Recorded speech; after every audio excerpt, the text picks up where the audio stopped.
ಇವತ್ತು 2 ಪ್ರಶ್ನೆ ಪತ್ರಿಕೆಯನ್ನು ಬಿಡಿಸಿ ಇವತ್ತು 2ನೇ ಟೆಸ್ಟನ್ನು ನೀವು ಮಾಡ್ತಾಯಿದ್ದೀರಿ.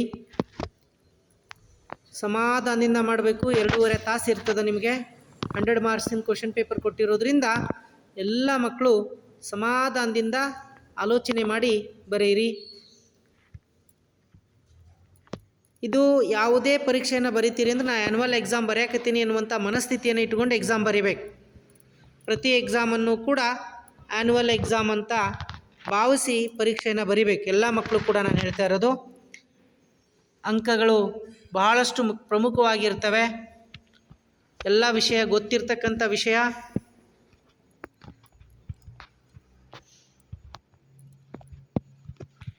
ನೀಟಾಗಿ ಮಾಡಿ.